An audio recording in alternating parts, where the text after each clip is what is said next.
Hi, Lisa. Hello, Steve. How are you? Has anyone ever called you the queen of rock and soul?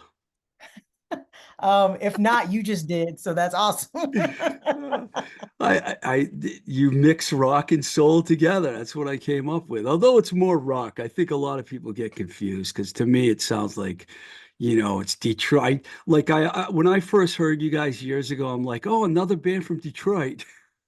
Yeah, that's what most people usually think. But the other thing that people kind of get in their head is this whole division thing between rock and soul and all of these other things. That came with marketing. It was just about music that made you move. So that's kind of what we're still part of. Maybe we're from an age gone by because we think that way, but it's just either you like it or you don't like it. That's the way I look at music. See, I worked for labels for years, so I know exactly what you're saying because it's always got to be a genre or a category or Yep. something, and you guys Yep. defy that. Um, Before we talk about the new album, Heavy Steady Go, and the upcoming tour with Social D, I was hoping we could go back a little bit. I believe Sure. I heard that you were born in LA and you relocated to Riverside at a young age. Is that pretty much Absolutely. That's actually what happened. how young? 8. 8. That is young. Yeah.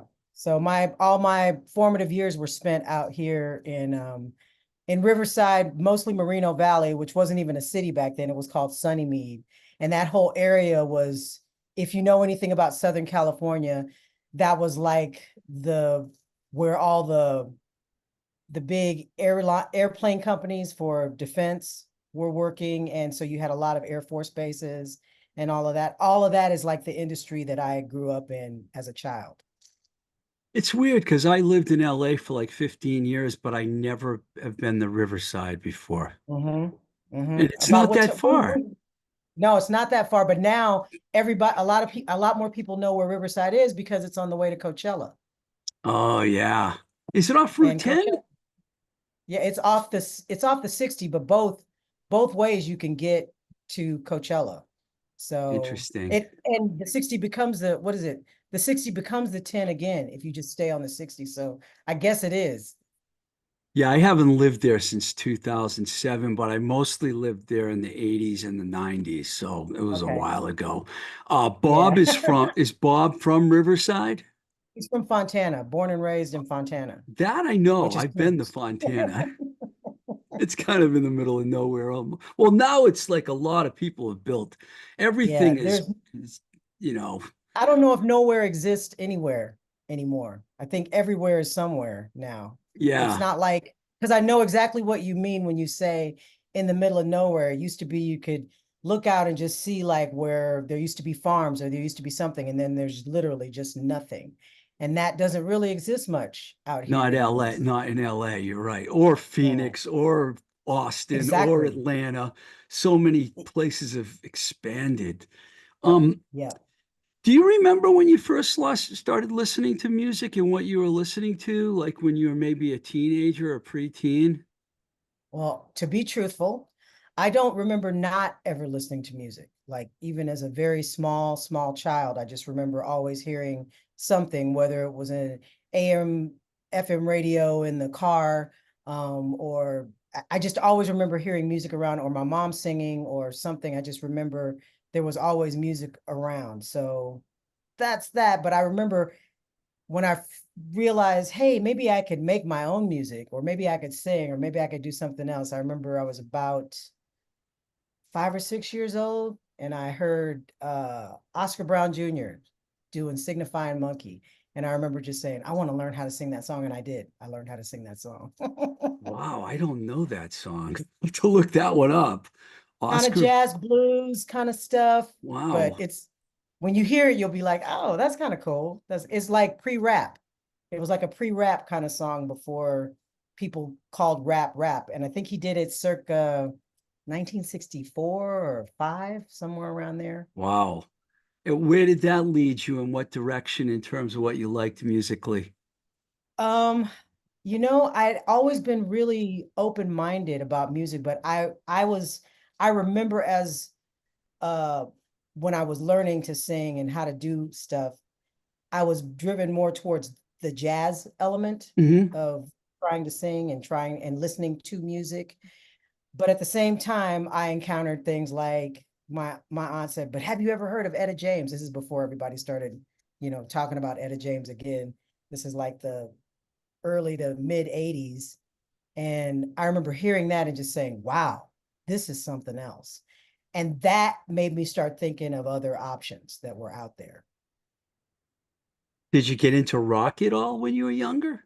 I was listening to K Rock and music like that was out during that time, but it wasn't like, I don't know, there didn't seem to be like, I remember K Rock stood out because it was like, oh, this is all new music, but it wasn't insane for me to be listening to KLOS or you listen to whatever is on the radio everywhere.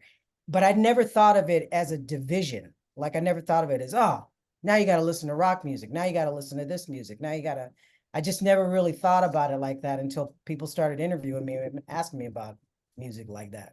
Really interesting. Yeah. Before I know you joined the Rose Thorns, and that's how you met Bob in '86. Correct me if I'm wrong with any of these dates. Did you do anything before that? Um, just jazz band stuff. I wasn't in bands. I didn't really know about bands. And I kind of stumbled into that whole thing with Bob. The Rose Thorns happened around 1989. Oh, That's when that happened. '89. Okay. Yeah, and we were already married and a couple by then, but I had auditioned for a band with him before we were a couple, when we just kind of met each other and he knew that I could sing. I had done that in '86. I had auditioned and that went badly. That went that went terribly and it didn't end in us playing music together. Oh, so that was before you started getting involved. Wow. Right. We were friends and the audition just went terrible. It was just one of those things. I didn't know anything about playing in rock and roll bands. I didn't know anything about auditions. That audition itself was a shit show. It was just one thing after another, but we were still friends and we still showed up for each other. So that was the cool part of that. That's hard to believe after hearing all the records that I've heard you on since then that you didn't know about rock. That is really well. Did you guys realize after you started playing together that you had this musical chemistry to go along with your life chemistry? Um, we had an inkling that we had that, but it wasn't, what's the best way to put it? It wasn't evident that it was going to be us doing it together. We were open to, because of the first audition and everything kind of going whichever way it went. We were like, well, maybe you do your thing, I do my thing, and we'll just be people that do music together that also happen to have a relationship. And it went better than that. It went better than that. Thank God. It wasn't that further. It wasn't that much after the Rose Thorns at the BellRays formed around once again 90-ish. I'm thinking, Yeah, yeah. and I remember that first lineup. You guys put a cassette out. It wasn't until In the Light of the Sun where all of a sudden more things happened. You did go through. You could go through the whole history and talk about the changes, but you even had changes early on. Was it hard to get it going at first because you changed your rhythm section pretty much within a few years? Right. I mean, and then, people say change like, oh, yeah, you just went and you changed those guys out. It wasn't really about us saying, hey, let's get new people in. It's about having people that were just in it, that had the blood equity that I have in this, that wanted to stay in the band, that thought that it was worth it to sync it out. So it was just one of those things where I just had to kind of figure out, oh, okay, this these people are only going to do what they're going to do temporarily, or they're just going to quit, or they're going to do these other things. It was never like, hey, we just got to replace these people because these people aren't here, Right. or these Yeah. people. Probably It came was out it. wrong the way I asked the question, but I No, didn't. no, it doesn't. It didn't come out wrong. It's just a different thing. It was just a different thing where people, it's important when you ask questions about music, because I think there are these romanticized ideas about how rock and roll bands work, how people keep music together, what kind of a commitment it takes to keep a band together. And so many times it's looked at as this thing where people are just like in a grocery store and they hand pick and say, this is what I'm going to do. And this is what my creative voice says that I should do. And many times it has nothing to do with that at all. It has to do with really bread and butter, blue collar, and also just fear-based things where people just say, oh, I can't do this. This isn't, I'm not built to do bands. I'm not built to do this other thing. Or this is not, I put my toe in this and I thought I really wanted to do it and I really don't. Or I just, whatever it is, a lot of it, and this is the 80s and stuff. People didn't really talk about their feelings that much. Yeah. Yeah. Why Right. they were doing what they were doing. Now you turn every corner and there's a feeling there for you. So It really wasn't until around Let It Blast that you guys started going on tour a lot, right? yes, And that that's it. lineup right there was really good because you guys, I know that you played South by Southwest, and you had a buzz Yeah. going. And then things started really happening by the time Grand Fury came out. Can you talk about that period and what it was like for you after you like took a while to get it going and you had the right people and you got to go on tour? It was great. I mean, you have people that kind of understand what you're there to do a band about, and then you can match that on stage with what you're playing, and then you do these recordings that you really couldn't afford to put out because both of those recordings were kind of done on a very low budget, Hmm. but they garnered enough. They had that, they had it in it. They showed like that this is what this band sounds like with, on a cassette. What would they sound like? And when I say a cassette, we were recording on a cassette. And that's Oh, how we ended up getting all of that attention was from, we had tried doing records years before, spending whatever money we could come up with going into a studio and never really capturing what we were doing. And then we got a Sansui 6-track machine and we were able to kind of capture what we did on a few practices that we did. And it garnered us more attention than anything we had ever done for the first 10 years of doing the band. So it obviously it threw us into a space that we didn't expect. We just thought we'd be one of those bands that was able to put out a record a year on our little 6-track recorder and just go, one after the other and go unnoticed. So being noticed at all was a big deal. And being noticed in LA during that time was also another big deal, especially being the only band that ever looked or sounded like us doing something like yeah. that. Because I Yeah. think that's still one of those things that people use for us and use against us. Because it's, you're not going to see a picture of me in the Punk Rock Hall of Fame. You're not going to see a picture of me in a lot of these other places because there's always these, and it's not against the people that are doing those things. It's just not the thing that people think of because there's so Stereotypes. many things in their minds. Yeah. It's funny because I remember when I first heard you guys and got to know your music, and then I think right around that time, or maybe a little later, the Dirt Bombs from Detroit came out. I don't know if you Mhm. ever played with them, but Oh yeah. I hear the We've done a lot of stuff similarities. together. Yeah, you two Yeah, yeah. bands together. Troy Gregory is a good friend of mine, and Jim Diamond, who was the original bass player. Um, so when that was happening with South by Southwest and everything, I'm just curious. I don't think this is something that's important to you, at least I don't think so. But were major labels trying to sign you guys? They acted like they were. So, and I say that in that way because I really feel like, first of all, we were in a very, if you remember the time that all that happened, this is like 98, 99. Things were So this is changing. when the big record explosion happened, I want to say around then, where the labels just went in and cut like, I want to say 75% of their staff, if that label survived that cut at all. So we had people when we first started doing shows and started to get the notice, from 97 up, we had people that were showing up to the shows that were like, hey, A&M's interested. Hey, Columbia's interested. Hey, that kind of stuff was happening at shows. And then all of a sudden there was nothing. There was nobody saying anything about nothing. So I just kind of feel like we hit this period Timing. where Yeah. yeah, it was just timing or timing, whichever one it was that worked out. it's how it went. And I also think that we're a rarity. I think there was always, I remember, what label was that? Um, one of those big ones, Atlantic or something, when they came down to see us at the Casbah or somewhere, they really acted like they were only down there to see me.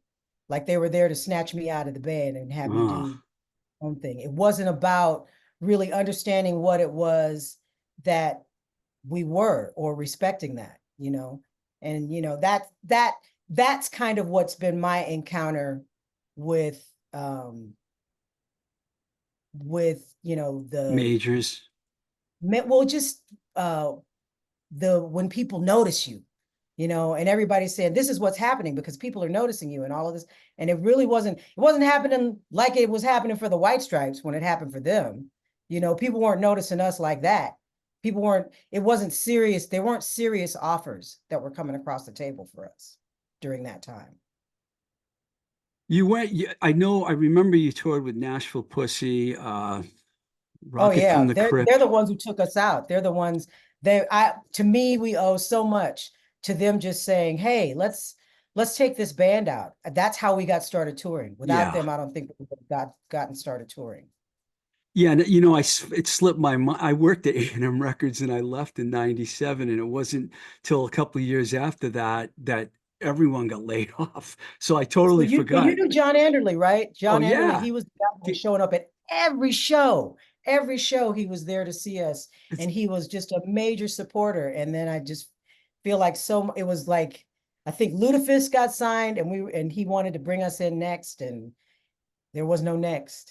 wow, yeah, John was David Anderley's son who ran the I A&R know. department. So I was So then that tells you just how wow. big the cut was, how big everything, like it was like an A-bomb went off in the music industry when that stuff I happened. remember. I got out right before well, I went to management after that, but yeah, I mean, the minute Napster came, that was it, man. It was all over. It was all Yeah. over. Yeah. A lot of great records came, Red, White, and Black, Have a Little Faith. I mean, one of my favorite songs is Awesome. Revolution Get Down. I like Detroit Breakdown. You guys were really good during that period, but Black Lightning, though, that record, wow. And that song, oh my God, and the video too. Thank Wow. you. So you guys Thank you. withstood the changes and you kept going. And did you tour that whole time? We've been touring. This is the thing that always gets to me too, is everybody's like, oh, we didn't hear about that band for all these years because they didn't bubble up into the publicity that, we're used to hearing. Did they just go away and stop doing it? No, we didn't. We kept going. We kept playing. We did so much stuff in Europe, and we just kept kind of pushing ourselves through what, I mean, what we needed to do in order to get to that record. There's so much change. Like you said, like we did these great records before, but by the time we did Black Lightning, it's like, okay, well, now we know how to work with producers. Now we know what pre-production is. Now we know how to just kind of really think about how we want to put a record together, and not so much that it all has to be done live, because that had kind of been our credo for so many records before that. And then Bob just wrote some amazing songs for that record that really just, I don't know. I mean, and I was able to help on a couple of them, but really he had a lightning bolt focus on what he A wanted to black say. lightning bolt. Yes, a black lightning bolt. So do you write lyrics with Bob? I mean, or does he write, how does it work, the songwriting? Usually he'll, like, if there's a song that he's working on, like sometimes a song will just come to him. Like when I was talking to him on the phone when he came up with everything that happened on the song Anymore. And it was about the stuff that I was talking to him about, because I was with a friend when her dad was in hospice, and it was that time, and it was just getting ready to happen, and it was a really hard time. But that phone conversation turned into that song, and he just went and he said it all just came all at once. With the other songs, what'll happen is it might just be, oh, I got this guitar riff and I'm kind of stuck there, or I got this guitar riff and this one, and I have this title in my mind. How about we how about you come up with some ideas if you have some ideas for it? Or he'll show me what he's got, and or just give me some blank music, and then it'll come up to that. So a lot of different ways, A basically. lot of different Yeah. ways, but so much of it, he gets inspiration that just, I don't, the best way I can say it, it just like your body is overtaken by whatever that muse is that makes you write that song. And then it'll just be like, oh, it's done. That song just came. There's been times that we've been on a walk and he said, oh, I just got like the full song in his whole brain with the words and everything. And then there's times that, oh, I just heard this music that comes through. So it just depends on which way it channels. Well, before we move, get a little current here, I know you guys are really popular in Europe. When you went on the through the US, did you catch on in like the Midwest? Because I would think that you would go to Detroit and people would just absolutely love you there, and Cleveland and Oh, towns like that. Did you catch on? I had that vision of Detroit in my mind. I thought, oh, they're gonna love us. They're gonna love everything about us. That, and mostly I got what I got back then was what we were getting in LA at a lot of shows in the 90s, which is the crossed arms and, oh, this isn't that great kind of thing. That's the feeling that came across. It doesn't mean that we weren't affecting people. It's just like it wasn't like going to play Cleveland. Like when you go to play Cleveland and people are just like, man, this is great. And I feel great being able to say that this is great. And I don't feel like there didn't seem to be any chip on the shoulder about really loving music. And in certain cities during that time, and LA was one of them, there was a huge chip on the shoulder about it. And as far as us catching on, it wasn't like we toured with a lot of bands. I feel like we did a lot of touring, but when we toured with bands that were open-minded, yeah, I feel like people, like some of those fans caught on, like when we did shows with Clutch, when we did shows with Nashville Pussy, when we did shows with The Damned, when we did there's certain groups where people just seem like, oh, I loved you. When we did shows with the Pixies, people acted like they didn't even know another band was playing. It's Hmm, interesting. I don't know. Maybe they were affected, but maybe it was also one of those things where they just didn't feel like they had the strength to show it that they can. I What what don't know. I don't know. I don't know. what about the East Coast? Did you enjoy the East Coast? I always enjoyed going there and playing shows and doing shows there, and we have fans that clearly show up, but I don't. I never look at us like, well, we'll just go there and we'll just, that many people are going to show up, and we've never been that band. We've been so DIY that it's not like our records have been everywhere. It's not like we've been Yeah. a word of mouth band more than anything else. And then you add on top of that black female singer, it just, a bunch of people just like, it just goes right out of their head as soon as they hear that. That's not a thing. That doesn't even count as punk rock. That doesn't even count as garage. It doesn't even count as those things simply because I'm part of that factor. And it doesn't mean they had to listen to me at all, because most rock and roll music sounds like a white guy trying to sing like a black woman to me and act like one as well. So it's like it should be a no-brainer, but for some reason, sometimes it isn't. Hmm. I'm happy to say I never thought that way, but when I saw Good, bands, um, good. you've That's said wonderful. you touched on this a little bit, and I saw a quote that you had about people have said that they've told you over the years you're not punk enough, not soul enough. Why do you feel like they always have to put you into a genre or a category like that? Well, first of all, it's not a feeling. It's something that they say, because I'm not doing that. It's something that people actually just feel like they have to tell us that. They have to say it out loud. And I think it's a lot of preconceived notions, a lot of, if you sing like that, what do you do in front of a band like this? If this band is like this, what are they doing with a singer like you? I don't know why everybody thinks they have to tell us how or what it is that they think we should do, but it's been consistent throughout our career. People actually saying that, it being written in British press about what we should do and should not do. It's one of those things where I'm just thinking, oh, well, it seems like if somebody else did that, they'd call them a genius. Or if somebody else did this other stuff, they'd say these other things. It's, you know, I don't know. I don't know. See, You I have don't. to ask them. Yeah, I don't really hear my when I hear Grand Funk Railroad or what was the other band I was thinking of? MC5, Wayne Kramer. I know you did some work with Yeah. Wayne. I mean, that's what I hear when I hear you guys. That's what I Yeah. hear.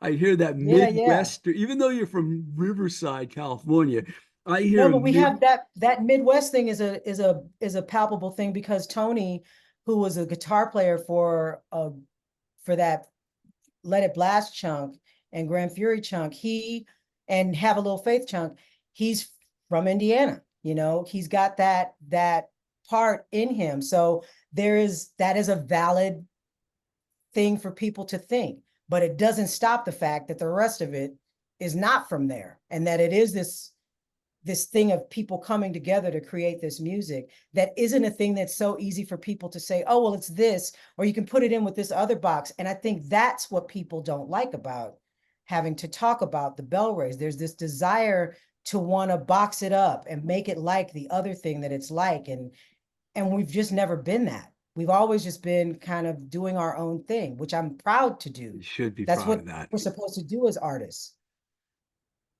Has it been difficult over the years having lineup changes and different people in the band, or is it just like you and Very. Bob? We're able to make it be more seamless, but it is very difficult to do that. It is much easier to keep the same lineup together and keep going and say, oh, you know what I mean, when you go to do the thing that you're going to do. And we're really fortunate on this lineup now. We got Craig Waters back, who was with us for many, many years before, and it makes things. And we got him back to work on some of the songs on this record, which is why I think so much of it breathes the way that it does. So it is very hard to do that, and I call it one of me and Bob's superpowers, the fact that we're able to just kind of go in and just make it seem like it's not that big of a deal because we just keep going in there and doing it because this is what we do. This is our band. Talk about the new record. I did you recorded parts of it in two different cities, Riverside and Tucson. What was that like doing two sessions like that? First of all, it wasn't intentional. We did the Tucson sessions in 2022, and we thought, okay, we're going to get this record done in 2022 and it'll be done.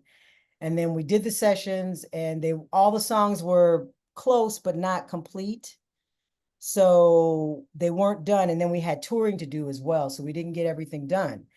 And then that lineup changed because those guys were doing stuff they were Kid Congo's guys. Hmm. And we figured, okay, we're going to need to figure out how we're going to get back and forth to work on this record or to make these parts work. And then we got another lineup change when we thought we were going to do the Social Distortion tour in 2023 when that popped up. So we got everybody together, and then that didn't happen because Mike Ness got sick. So all of that got postponed. So that then put the recording back at the front of what needed to get done. And when that happened, we were still going to try to just salvage the recordings that we had done in 2022. But then we started working some of the songs and actually rearranged a few of the songs and said, you know what, we can't use those recordings. We're gonna have to do those with the guys we have right now to make it work. And hopefully we can make a record that's seamless. And that was our biggest fear, is that it would sound different, is it wouldn't Hmm. work. And so we were lucky enough to do the stuff all with Jim Waters and Waterworks Studios out there in Tucson. And he's the guy that made it. Like, he said, no, you guys, we'll listen to it and we'll see if we can make them come together. And he said, no, well, these are going to sound fine. It was him basically saying it will work for us to move forward and make it work. You know what I should ask And you before that? I'm sorry. sure. What I should ask you before that is there was a break there with the pandemic. How did that affect everything that you were doing? So right before the pandemic hit, like, I want to say we had gone and done some shows in England in January and came back. and just said, you know what, doing shows is just too hard. I don't know if we're going to be able to continue doing this. 2020 is probably going to be our last year on the road. So let's make the most of 2020. Let's just go out there and do that. And then we bought tickets to go to Spain. We were supposed to be in Spain on the 13th of March. And our Ouch. tickets, I know, our tickets to leave on the 12th were stopped by the presidential mandate that nobody could fly, which was great because we were watching the Super Suckers limp through like from city to city, where they'd get to a city and then they'd get into the club and then it would be shut down. And then it was just like they were hemorrhaging money.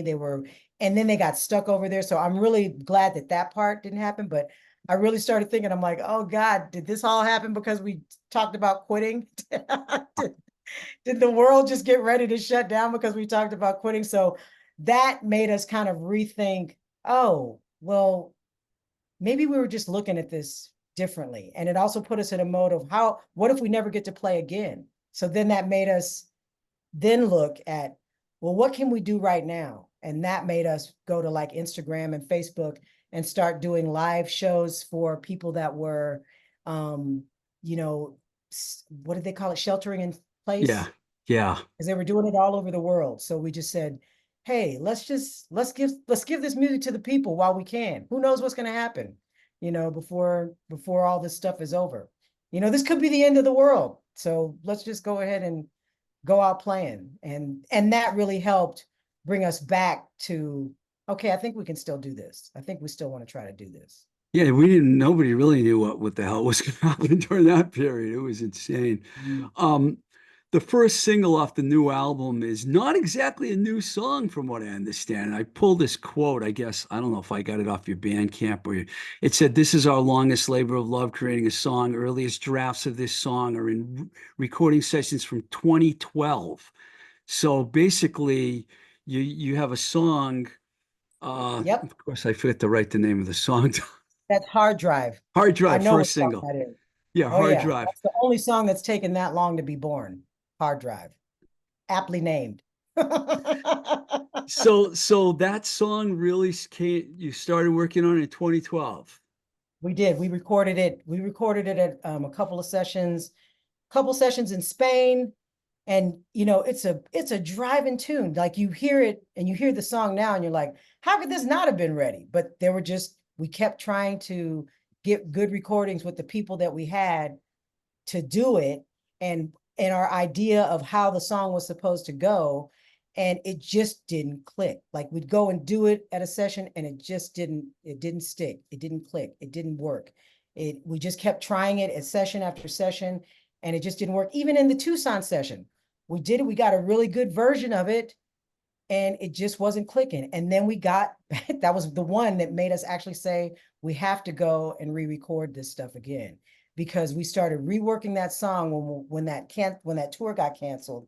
The Social Distortion tour initially got canceled, and we were just here working that song over and over again. And we came up with those breaks and pauses, and Craig just said, let me flip this stuff around and just play it like this or do these other. And that's when the song just gelled. Everything just came together. And that's when it was like, oh, now it's ready. It took it this long, but it's ready now. He's a good drummer, by the way. Oh, Really good he's drummer. great. He's fabulous. Um, so you're going on the road with Social D, and not the first time because you've been out with them before. Or I'm just Oh, thinking the tour got canceled. we were supposed to. There was a tour that got postponed that because of his cancer stuff. These are our first shows with them, and we are so honored. And we had a show that was supposed to happen back in 2008, like at the House of Blues out here, that he lost his voice and he couldn't do that show. So there's been a couple of times that we were supposed to play with them, but this is going to be the first time. This is Have going to you be have you it. And known it's Mike Ness for have you known Mike Ness for a long time? I've never met him. He Really? is a fan of the band. He is a fan of the band, I've been told. He does that. He takes bands on the road because I've seen them a few times with bands that I didn't know, and he's Yeah. like that. He's a good He guy. he insisted on us. And then when the tour dates got postponed, and I was just like, well, this may never happen. I was really shocked that it was like, no, he wanted to make sure you guys are on the rescheduled dates. So it's it's amazing to have people like that are just a fan of the music. And I take it to heart because I know everybody doesn't hear what we do. We lack the visibility that our sound would make people think that we have. Like people hear our music and they think, well, why aren't this is another question that people love to ask me. Why aren't you guys famous? Like if anybody if anybody ever wants to ask that question to somebody, if it ever comes over you, like I think I'm going to ask these people, why aren't they famous? Don't ask them. They don't know. And if they're working at it. So Does don't that ask that fr question. does that frustrate you at all? It's very frustrating. It's like when people say things like, well, why haven't I heard you? I don't know. I don't know why you haven't heard. I don't know whether you got to dig for it. I don't know what algorithm is going to show you what our music sounds like. I don't know. There's so much I don't know about it, but I'm literally the last person you should ask about why you don't know about me. Because I'm out there doing it all the time. I'm out there trying to figure out how to get our music to the people that really want to hear it. So Do you guys have I'm doing management, my or part.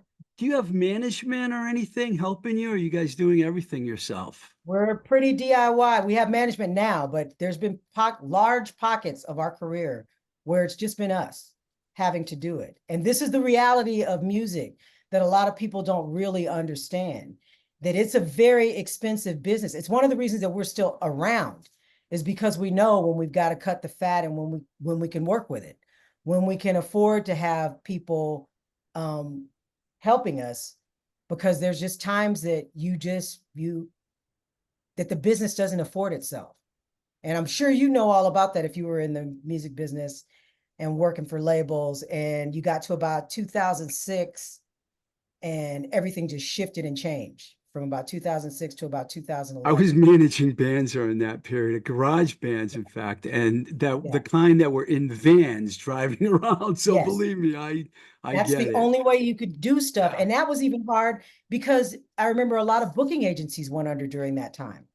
There weren't even, it was really hard to even have, there's been periods that we didn't have a US booking agent because for whatever reason, they thought booking rock and roll was not a great idea, or what we were doing as rock and roll was not a great idea, or something that didn't have a major label behind it wasn't a good idea, or a DIY label. And we're just our own cup of tea. So Well, sticking it out is going to be worth it for you now because you got a really nice tour together. I was it's looking at great. the tour dates, and plus Social D, there's going to be people in the house every Oh, yeah, night, probably mostly sold out, absolutely. Um, Absolutely. I got to just stop this call from ringing up. okay.